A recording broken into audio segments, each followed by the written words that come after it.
Ma'am, I'm there. Yes. Dr. Mansi is also there. Okay. I thought Apurva can introduce you before that. Let me Yes. see if. Hi, Apurva, are you there already? Sure, ma'am. Sure, ma'am. Okay, Apurva, go ahead and first introduce, and then we'll call Dr. Paula. Okay.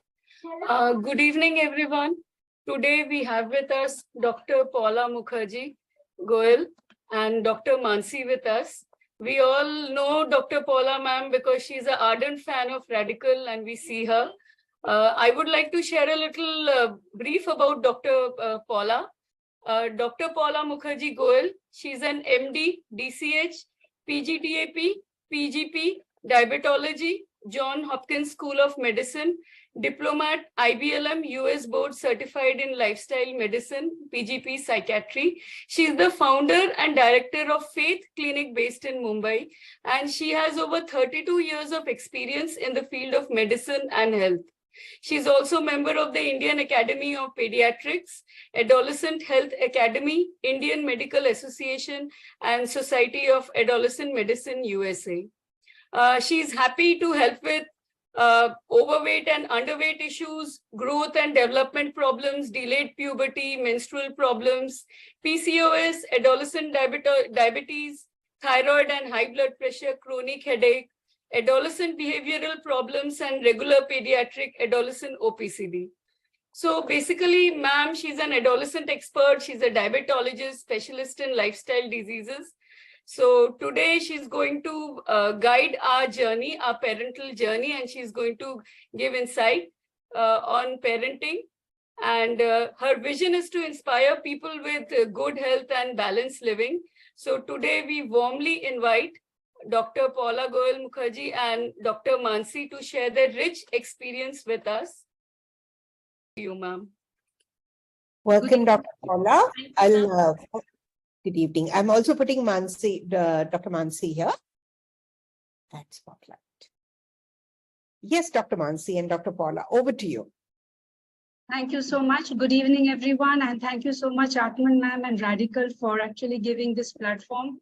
It's indeed a big honor because we get to speak on a very favorite subject, I think, my favorite subject, and I think of all mothers' favorite subject, parenting.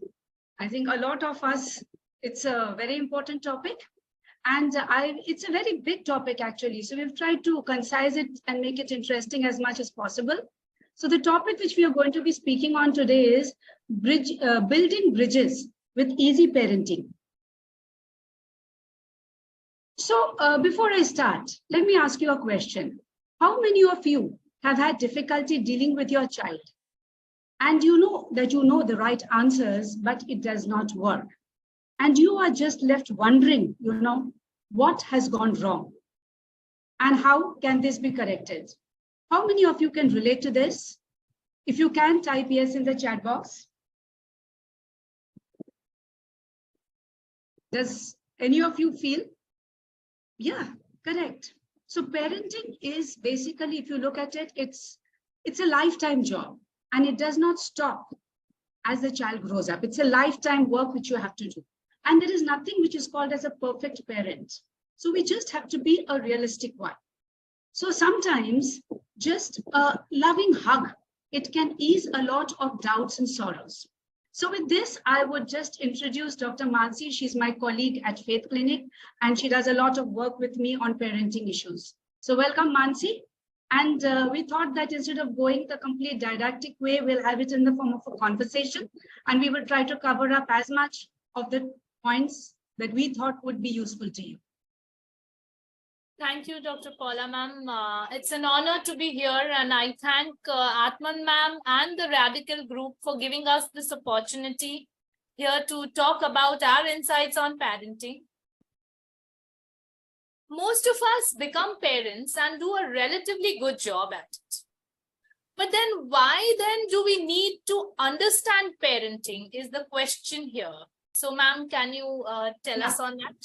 So if you look at it, traditionally, the purpose of parenting was to raise and care for children, to provide for them, to provide them guidance, support, love, care, so that they grow up and become healthy and well-adjusted adults, to counsel them, and also to provide as a buffer and cushion for your child.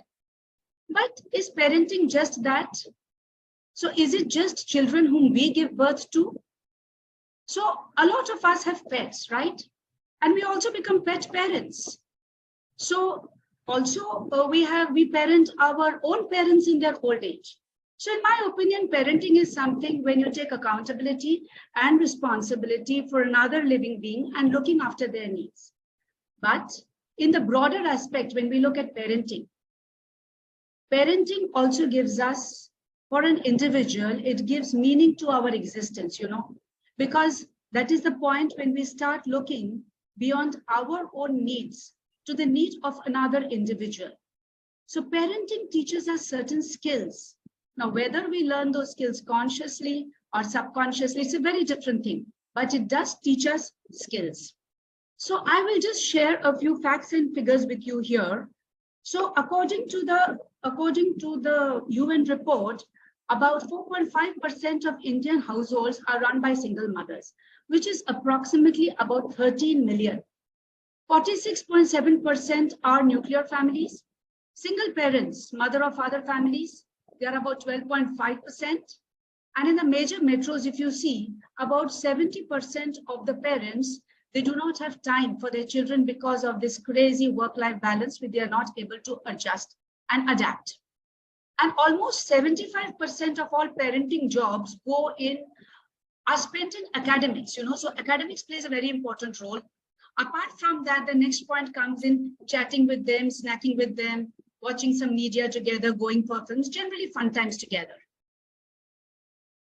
So, doctor, you have mentioned that 70% of parents do not have time with children in metro cities. So was parenting always like this? But why there is a gap now, or rather, why do we feel the need to learn about parenting? So if you see in India, parenting was always the responsibility of the joint family in the earlier days, So there was grandparents, uncle, aunts, extended family, and even neighbors played a very important role in parenting. Traditionally, the gender roles were very well defined. So you have the fathers or the men who go out to work. They were the breadwinners of the family. And the women generally stayed back at home and they became the primary caretakers. But over the years, if you see, the parenting trend has generally shifted. Okay, so now the mothers to go out, all right, and they become breadwinners and primary caretakers. Then the traditional households of the joint family have declined. So it's mostly nuclear families. You have single parents also, single mother, single father. And the most important thing is high inflation. High inflation has hit parenting very badly. And this is also the time when many children as young as 6 or 7 years of age also are kept alone at home. So it's a very dangerous scenario. So, ma'am, the scenario now has changed. So do you think inflation has affected parenting? Yes, of course, because with the high cost of things, the money which was earlier in the joint families were pooled. Now the money becomes scarce. So both parents have to go out to work. And so they have less time for their children. Typically, as we see, the mother is the caretaker of the child, even if she's a working woman. So when she comes back home after work, she is exhausted, she's stressed, she's got so much of work to do, her physical body does not support her. And most of the time, she prefers to actually give ready-to-eat meals or processed food. As a result, you will see a large number of children are actually becoming obese. Then there is a pressure of the career, parental fights occur, and the children are there absorbing and seeing everything. They are just silent spectators. Then there is poor communication skills. So the irritation which is there outside at work, finally it comes home and it has to come out on someone. So who is the person it comes out on most? The child, because the child is the defenseless individual, the youngest in the family, and it is not given out in a direct way. It is given out in a very, very indirect manner. Now, as the supervision of the child decreases, what happens? The child actually starts getting into different companies. So either the gadget is given to them, so they are on gadget for a long period of time, and they're going through different sites and wrong sites and gaming, or they find friends which are not so healthy friends, and they get into the wrong company. Now, to overcome this barrier or overcome this problem, now then parents start resorting to different parenting techniques. Some of them are not very healthy. There could be compensatory mechanisms, like you have neglectful parent, permissive. We'll talk about that later on. And this is where your family dynamics are completely affected. Does this make sense? Ma'am, with the mention of family dynamics, as a result of inflation, which has affected the families, could you share your experience on this to understand better? So yes, so I will share one of my patient experiences over here with you. And I have changed the name to maintain the privacy and the confidentiality of the patient. So this boy, Muhammad, he came to me when he was 15 years old. Today, he's 24 years old. And in those days, his family was going through a very tough situation. There was a lot of financial crisis. His father had taken into alcohol and his mother was working. Even his grandmother had started work, to support the family funds. So he was generally left alone by himself and he fell into the wrong company. He gave up school. He dropped out of school. He started smoking weed. He started taking alcohol with his friends. And not just that, he started actually beating up his mother and grandmother when they would not give him money. And when they got him to me, he was actually referred to me by one of my senior pediatrician colleagues, saying that this is the child which he's been looking after, but he does not know how to actually get through to the boy. So when I got to understand Muhammad, he was absolutely angry. He was so angry with everyone. And even it was one of the most difficult cases of my life. But I had to literally spend a lot of time impressing on him the importance of health, because that was the only thing which he was receptive to. And as we started talking about health, he got actually sober. And then things improved for the better. And we did counseling for the parents and the grandparents, and he improved. So today, Muhammad is the breadwinner of the family. So this is something which turned out well. But not all cases really turn out well. So every child has got a potential which needs to be tapped. But the question is, who is going to tap the potential? Is it parents? Do they have the time, the effort, and the energy to tap the potential of the child? Or are we looking at the schools to tap the potential of the child? So if you look at this in this case, Muhammad, his father had got into alcohol, his mother and grandmother were into work because they needed to generate funds. And also in such a scenario, you will realize that the family dynamics become so skewed that there's a lot of finger pointing which starts occurring. Finger pointing at each and every person and trying to find the scapegoat. And the easiest scapegoat in all scenarios you will find is the defenseless child, because the child has no defenses to fall back on. But however, we need to remember one thing. The children are clever. They're small, but they're clever. And they have this great adaptation skill. And they are going to adapt rather rapidly. So in many households, the child adapts by seeing his parents and then aligns himself to either one or both the parents rather subtly to get his or own way out of it. Or they try to take advantage of the situation and find friends outside, somebody who's going to support them, be for them, talk to them. So this is what occurs. And this is exactly what occurred with Muhammad as well. So, ma'am, do you think that parents have certain beliefs regarding teenagers, particularly? Yes, parents have beliefs it's not just parents, it's a societal belief, not just against teenagers, but against children per se. I can only talk about children and teenagers because this is my line. So regarding teenagers, most of the time we say, oh, they don't listen, they fight, they get into wrong company, they are with girls, they get into addictions, attraction to the opposite gender, so many things, we sort of start labeling onto them. And many times you will find that, or at least I see that when they get such a child, which has been very badly labeled, and the teenager or the child is sitting with their head bowed down, and everybody is actually pointing fingers at them and saying, oh, you know what, this is what happened, he doesn't study, gets poor marks, so much of money is gone, and it goes on. And the child is just sitting over there. Parents sometimes become very vicious. Now, what happens to that teenager? Now, the doctor is also a stranger. The teenager sees, absorbs, and then they start thinking that, well, I'm labeled, I'm judged. So good. So why should I not behave like this? This is who I am. So what happens? Does this become a reality or it becomes a belief? What do you think? What do you think becomes to it? A reality or a belief? Why don't you type in the chat box? What do you think occurs?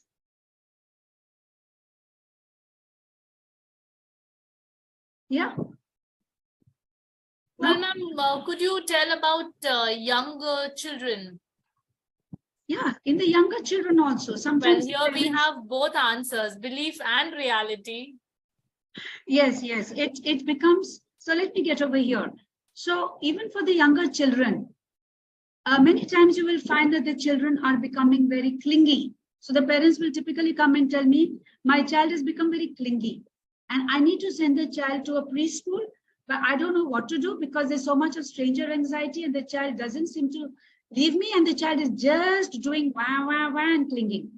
And there is so much of temper tantrums. They become fussy eaters. They don't want to eat. They don't listen. And my child is so rigid. So rigid. I don't know what to do. Please help out. And again, also much of venting situations come up. And you will find that again, the small child is standing over there with that guilt look on the face, but absorbing and hearing everything which is being spoken about him or her. And then when you look into the child's eye, the child has a very defiant look in the eyes as if to say, well, I know you are no different. My mother has got me to you and you are going to be the same. So that's again where the child actually starts internalizing this whole process. And so what actually started out as a belief system, from the parents' end becomes a reality. It becomes a complete reality and the entire reality is played out over the entire spectrum. This is what happens. So is parenting the same while dealing with different age groups? Or, it differs? So parenting, some components of parenting will remain the same throughout life, but the approach towards parenting is going to be very different.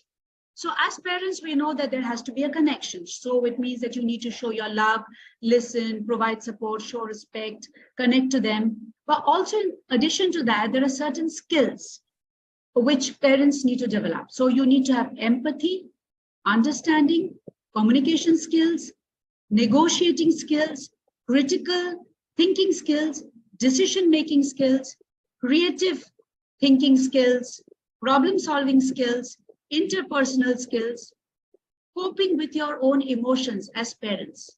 Many times, see, as parents, we always say, please cope with your emotions. But you may lock yourself in a room, you may do whatever you wish to do, but your child will sense. So it's not good to hide your emotions from your child. However, you should not exhale, which means you do not keep on burdening your child with adult problems. Now also, parents should have the ability to take initiative, which means that if there is a fight with your child, say you have a teenage child and there is a fight, you have to take the initiative to communicate with your child. You should not sit with your ego thinking that, oh, I'm the parent, the child needs to come to me. Then, other thing which you need to provide, this is specifically important for teenagers, is autonomy. Autonomy comes in two forms. You have emotional autonomy and behavioral autonomy. So when we speak about emotional autonomy, this is when your teenager starts perceiving you, the parent, as an individual. You are no longer the caregiver. You are a person, as a friend, a person, or whatever, an individual. So if you are going to be judgmental about your child is also going to be judgmental about you, because this is the time when they are also going through their own processes. Similarly, in the behavioral autonomy, this is when they start taking their decision-making skills. And we need to allow them to develop their decision-making skills. However, when some parents don't understand and they give, they do not set boundaries and they give their decision-making skill rather rapidly in early teens, it can lead to poor academic performance, as well as defiant behavior, deviant behaviors, and all these problems can actually come up. Okay. So I think Mansi has already put these components of parenting in the chat. Yes. Okay, thank you, Mansi. I have put it on the chat for them to understand better. Okay, so my question over here to all of you is, can you write down which skill you need to improve? because she's already put the skill. Which skill you need to improve in your communication or it's a component of parenting, and what emotion comes up when you think of that skill? Can you just put it in the chat box? You can check it on the chat box, which I have put the components of parenting. You can name the skill from there and put down your emotions along with it in the chat box. So Aatmn ma'am has written communication skills. Priya Rajput has written combination, okay, decision-making skills, negotiating skills.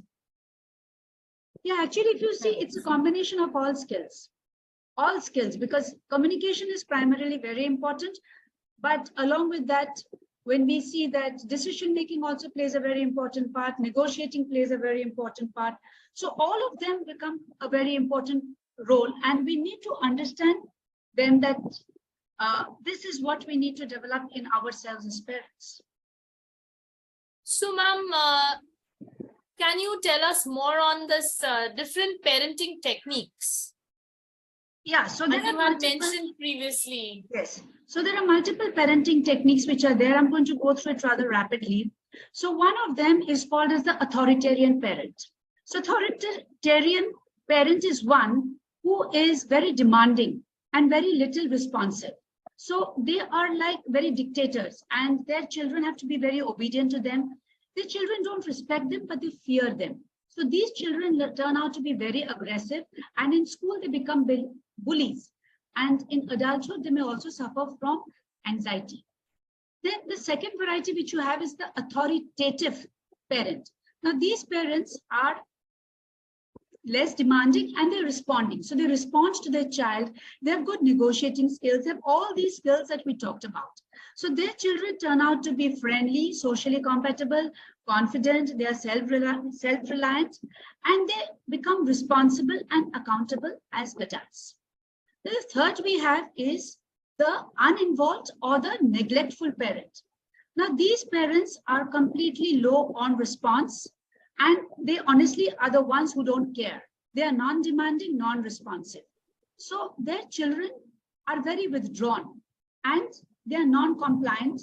They perform poorly in school and academics, and they have poor relationships. So these are completely parents who are like completely cut off. They don't care. Then you have the permissive parents. Now the permissive parents are extremely responsive. Okay, they are so responsive, but their demand is very less. So these are the parents who we say they put the children on their head. वो सिर पे बिठाने वाले parents होते हैं. They put the child on their head. So they will agree to everything the child says. Okay, and they do not provide any structure for the child. So these children then grow up to be, they don't have self-discipline because the parent does everything for them. They are immature. They become demanding, rebellious, and they also become aggressive. Okay, then you have the martyr parent. Now this, a lot of Indian parents are the martyr types, like they will do everything for their child, but also they will keep on reminding them, I did this for you, I did this for you, I did this for you, and this is going to come out at different points in their life. So these parents actually become very manipulative parents, and the children become dependent and they feel very squeezed. Then you have something which is called as a pal parent. Now, pal parent is like a permissive parent. However, a permissive parent is not going to exhale or throw out their problems on their child. Now, the pal parent is one that, okay, my child is my friend, so I can exhale. I can throw out every problem which I have in my life on my child because my child is my friend. And typically these are single parents, they could be, or many times they want to exhale about their relationship with their spouses. So they start throwing out this onto their children. Then you have the officer or the police sergeant drill. Now, again, these are like the authoritarian parents. It's my way or highway. I will play the rules and you will have to be obedient and follow them. So again, these children are also have no voice and they become very dependent. Then you have the teacher counselor parent. Now this teacher counselor parent is like a counselor who will take full accountability of their child. to such an extent that even if the child does something wrong, the parent will say, this has occurred because I have not brought up my child well. There is something wrong with me. There is nothing wrong with my child. So these children do not take accountability and they get accustomed to being praised. So when they don't get the praise as in their adult life, they find it very difficult and hard to cope with it. And one of the last ones we have is the athletic or the coach parent. Now this parent is like a typical coach. They will identify the problems, guide them, but they will not do it. They will tell the child that I'm there to guide you, support you, help you, but you need to do it. In addition to them, there are a few more like helicopter mothers, tiger mothers, dolphin mothers. So these are some of the common parenting styles which are there. So, ma'am, which, according to you, is the correct model of parenting technique? So if you look at all of them, the most balanced one are the authoritative ones and the athletic coach ones. So these are the parents who are more balanced, who have a set of, make a structure, communicate well, and follow the structure themselves. Okay. For the viewers, I have already put the types of parenting on chat, so they can. So you can say, what sort of parenting do you think you are? So even if you don't want to say it over here, you can do it in your space, so you will know where you need to improve on the skills. Well, ma'am, till they put that down, could you brief us on the effects of poor parenting? Like we saw different types. So which is the, what are the effects of poor parenting? So poor parenting, as we said, like all these parenting different things, they have a lot of effects on the children. So one of the commonest effects is that there is low self-esteem, difficulty in forming relationships, impulsivity, there is aggression. It could be in the form of active aggression or passive aggression. They could become bullies or they could get bullied in school. Academic performance suffers, or they get so drilled into academics that they have no life apart from academics. Many of these children also have difficulty in concentration, and the incidence of anxiety and depression increases in these children. Many of them can get into risky behaviors like substance abuse, criminal activities. High-risk behaviors also include like extremely fast driving, addictions. So all these may come up. And in addition to this, you have the physical health problems, like there is overweight, obesity, because if mothers are not cooking or there's a lot of money which is given to the children, they order food from outside, Swiggy, and so many varieties are there. So there is no control on what they are eating. So obesity is one factor. Along with obesity, you have, you get high BP, diabetes, PCOS, all this comes up, joint problems crop up. And other times you have very strict parenting where the mothers are very obsessed with the looks, especially for a girl child. And like you have children as young as 8 or 9 years of age who are going on stringent diets. Why? Because they should not put on weight. So the body shaming starts very early.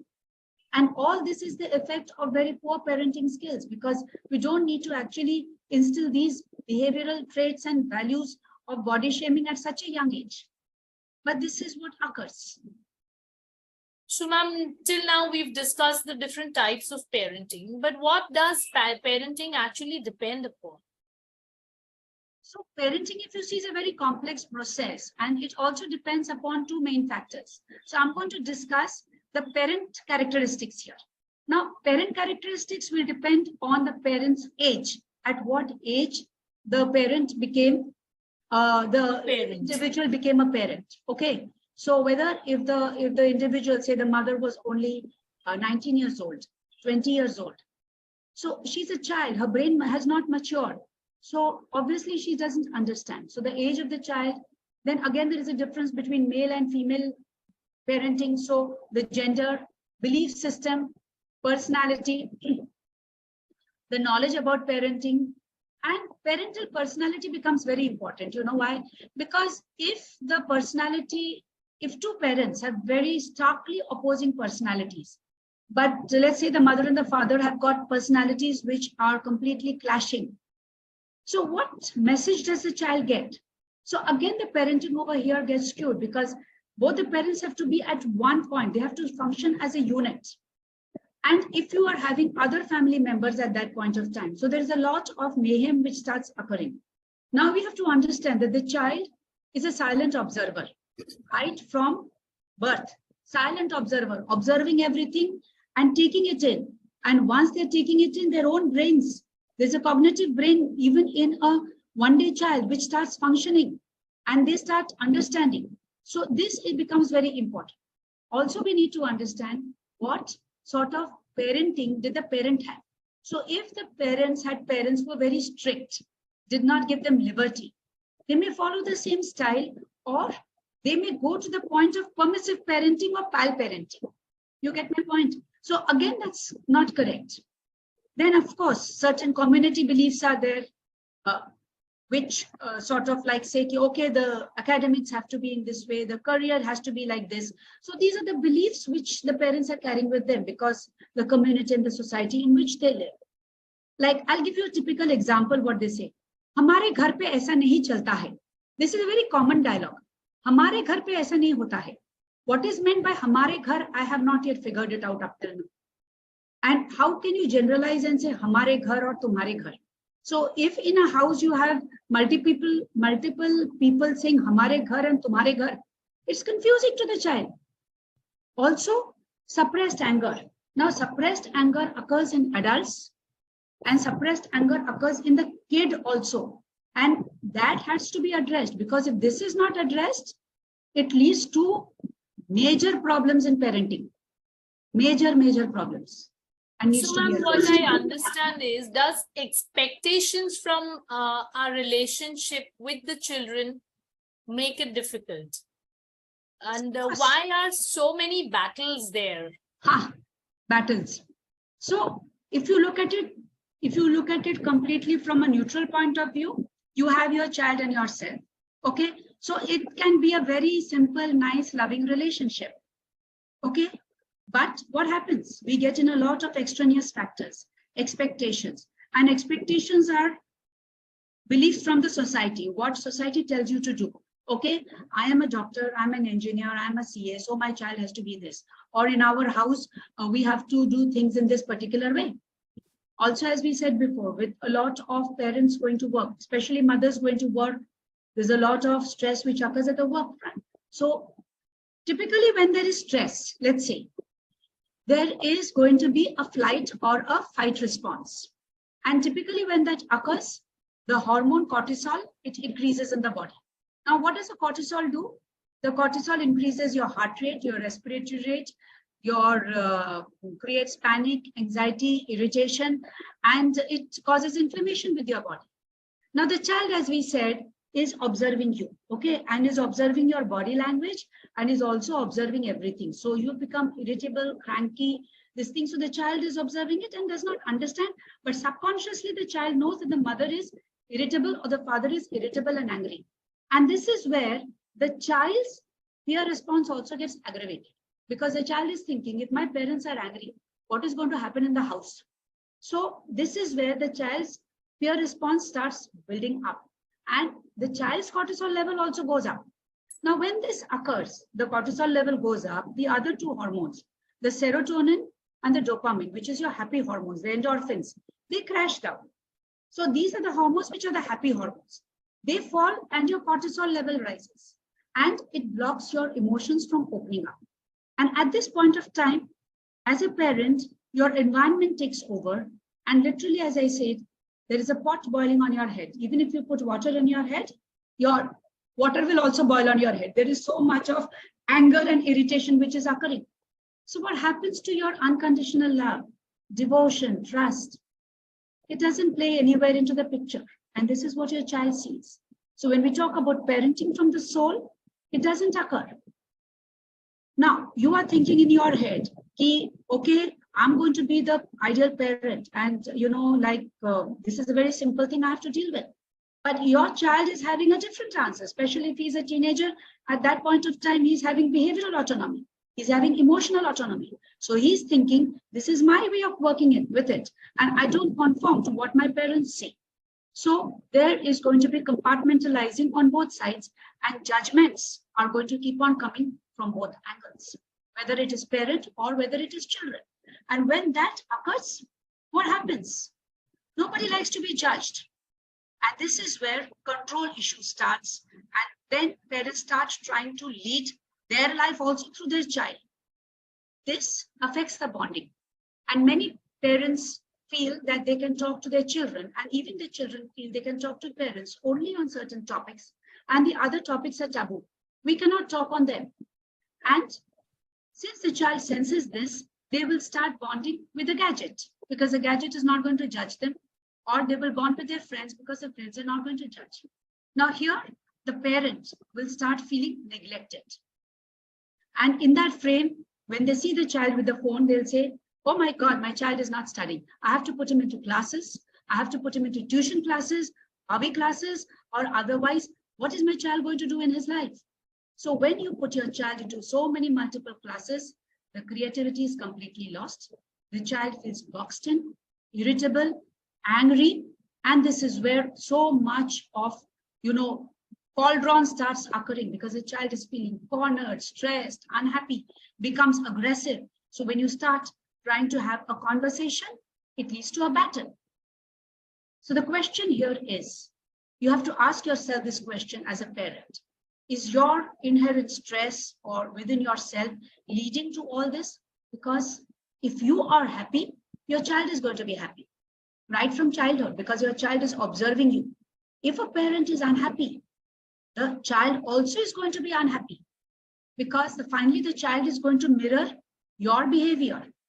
So honoring, I think, yourself by accepting what is going wrong with you in your life, in your health aspects, in your work aspects, in your career aspects, and in all aspects of life is very important, because unless and until you acknowledge that, you will never be able to bridge that gap, between your parent.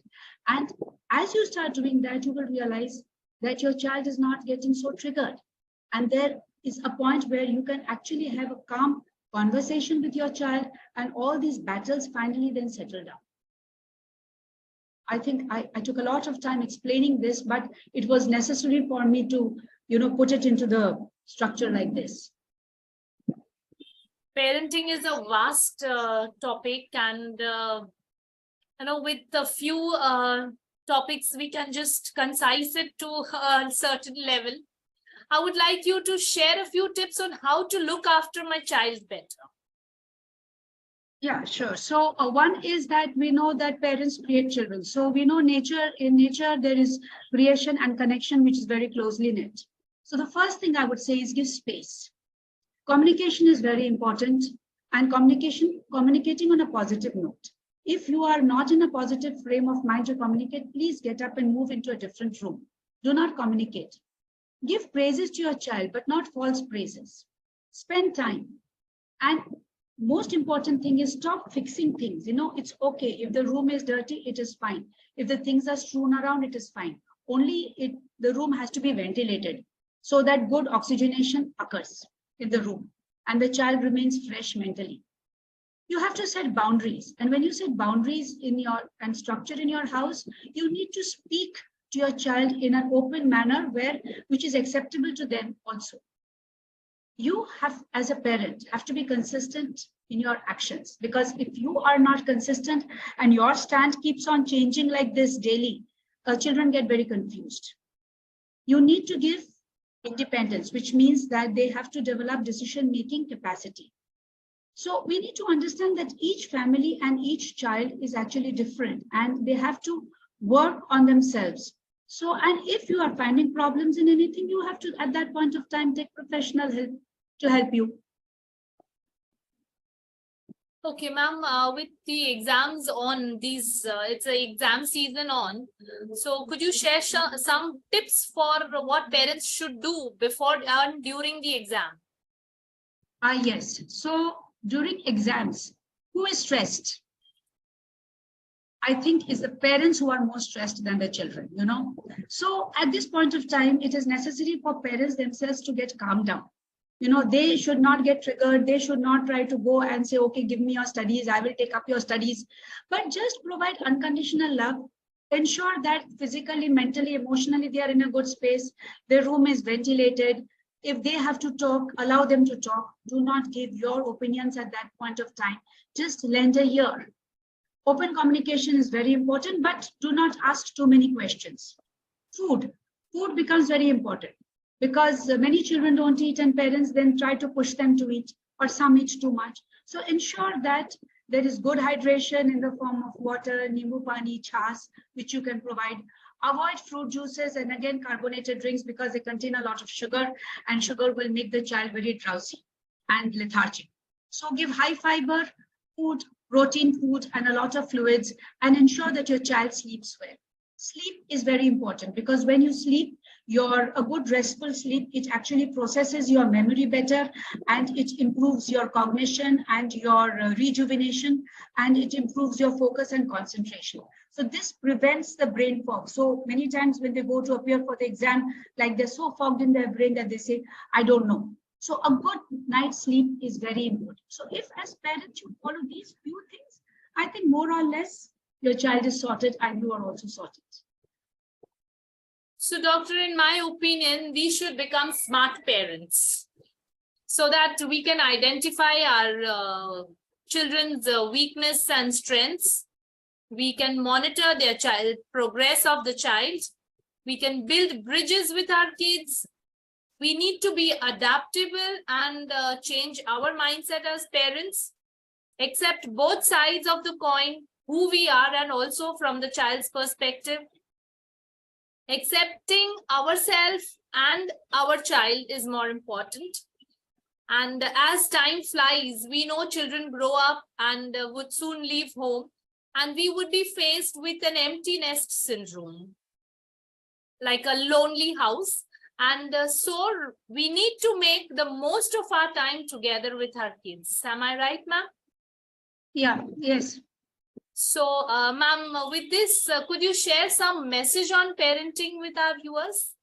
Yeah, actually you shared most of them, but from the Redikall perspective and also from other perspective also, I will share what are the teachings. So one, what does parenting teach us? So unconditional love, creativity, honor, respect, patience, self-acceptance of who we are, self-realization, and basically integrating ourselves and our own awareness. And it helps us to connect and communicate with our children. This is also a teaching. Give space. So we should learn to be a cushion and a buffer. And acceptance. I just keep on saying acceptance. This is very important because from the Redikall perspective also it is important. So, and all of us are Redikall practitioners are over here. So we can work with a lot of these issues which are there with respect to your child. So when you know what are the different parenting styles and the skills and what you need to develop, you need to see whether there is acceptance, whether there is gratitude, whether we are grateful we have this child who comes to us. You know, as what is it that I'm supposed to learn from my child? So this also I think is very important. You know. So with this, we come to the end of our conversation. But before we end, I would like to inform you that we have a 3 days online program for parenting as well. If you are interested to know more, you can contact either me or ma'am. And if you require any other help, you may get in touch with any of us and we can help you out. Yeah, 1 minute, Mansi. And other thing which I want to say, the solve dissolve statements work very well over here. So if you look at the solve dissolve statements which we have in Redikall, they work wonders. They actually work wonders because I have been doing it for my own child also, and for some of Mansi has been doing it for her kid, and we have been doing it for some of the parents, and it really works very well. Because if you identify the point where your emotion is stuck and what you need to do. So when we do the solve dissolve statements, they work beautifully and the whole thing sort of calms down. This is what I would like to add. So if there are any questions now, I can take them. I have shared the numbers where anybody can contact us for any further help required.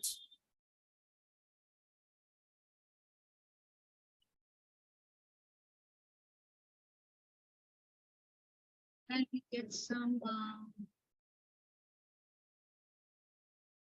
radical perspective, you get stressed easily. Yes, so stressed, you remember, when you get stressed, you have to tell your brain. Sometimes it is also helpful if you are logical at that point. Correct, Aatmn ma'am? I don't know. I am just thinking from a very logical perspective. We believe in integration of conscious mind, subconscious mind, and soul. Heart, head, and soul has to come together. Having a one-sided approach is not going to help. We are here with our brains, and the brain's been given for a reason. We need to use it. Yes. I totally agree. Yes. And at that point of time, if they are able to say, look at their own health and think that, okay, my cortisol level is going to go up, and with the cortisol increase, my health is going to suffer and many other things are going to come up, then automatically they will be able to integrate themselves, the stress. And of course, the radical statements are there, which are extremely good. I have been using them myself. So especially the salt dissolve statements, they work wonders. Dr. Mansi, those statements that you have given here, can it be given on WhatsApp? I'll put it in the group. Yeah, sure. I can I'll send it across to you. Please.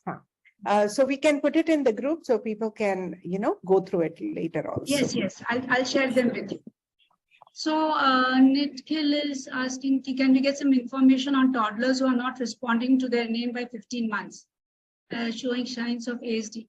So you see, you have to do Redikall.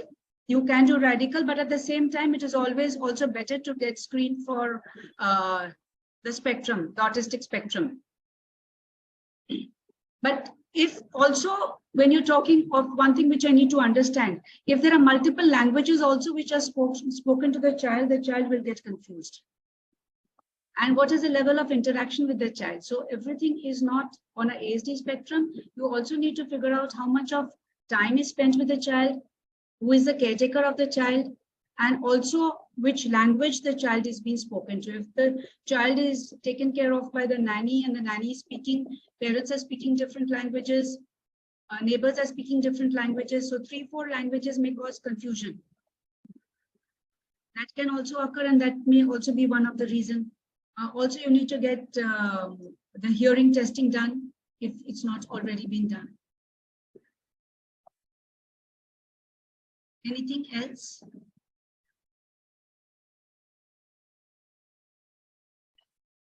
So I would like to wind up this because we've overshot the time. Yes, Thank you. sorry. With a little, inconsistencies on our end. Can you unpin us now? Yeah, sure. Can you unpin us? Let me get it instead. Wait. Yeah, एक second.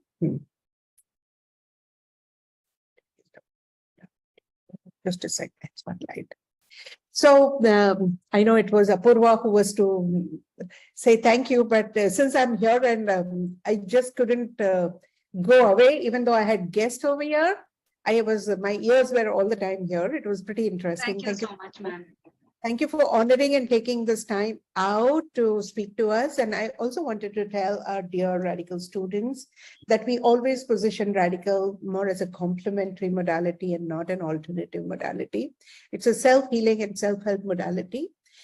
However, if I come across anything, I first say, please get medical diagnosis out of the way first. Okay, you can help yourself, but do not ignore early symptoms at times. When you catch any disease or ailments early, it really helps in the right treatment and right approach.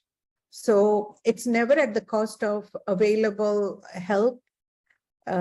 Everything has its own place. For small little things, yes, you can start helping yourself, but if anything becomes chronic or anything that feels that it's not in our control or handled within a short span of time, it would be always good idea to consult. Dr. Paula has been one such medical professional. I trust and have so much of faith in. And if there are conflicting diagnoses, anybody is going through, the first thing that I said, go and meet Dr. Paula, she'll guide you correctly. So, yeah, and very happy and proud to have you around us. And, it's more like a support to have the right guidance in today's complex world of medicines. So, yes, having children is getting more complex with the complexities of the days. And bringing them up is still more challenge now for few people.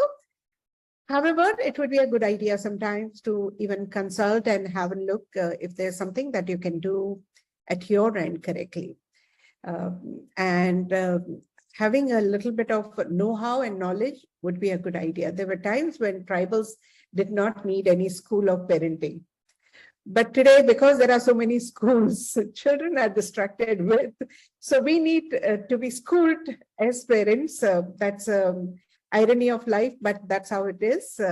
Do feel free to reach out to her and learn more from her if you're about to be a parent or if you're going through challenges as a parent, both, right? It would be for both, right? Yes, but ma'am, one thing I want to add over here, Redikall has got very good statements. And I am just so, I know you will not like to hear it, addicted to dissolve. And actually, it is so wonderful because the emotional component which comes up, that is taken care of so beautifully that the entire stress comes down. So when the stress comes down, see, medically, the cortisol level falls. So all the ill effects of the cortisol go down. So it is such a beautiful connect, that I feel like every time thinking when I do this. The connect is so beautiful. Once the emotion gets stabilized, the cortisol level falls. So your heart rate, anxiety, perspiration, everything gets stabilized. So the happy hormones, endorphins, serotonin and dopamine surge occurs.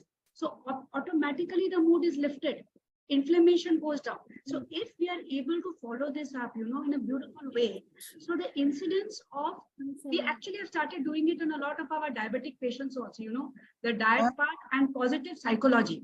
So I'm also trained in lifestyle medicine from the US, and they follow positive psychology. There's an entire whole component of positive psychology, which is sort of done along with, on a research basis. How this has been found to be so useful in bringing down inflammation. So you see, this is the connect, and it is such a beautiful connect. I'm so glad to hear that. Thank you so much. Thank you. Thank you. Okay, thank you, Dr. Mansi, for bringing Thank you, ma'am. Thank you, ma'am. You also, and we look forward to some more informative workshops like this and to get more and more knowledge from the people who are genuinely interested and helpful to reach out to so many people. Thank you so much, and gratitude on behalf of Circle of Peaceful Progress, and all the best. Thank you. Thank you, ma'am. Thank you, everybody. Thank you. Redikall family, has been a pleasure always. Thank you. Lots of gratitude.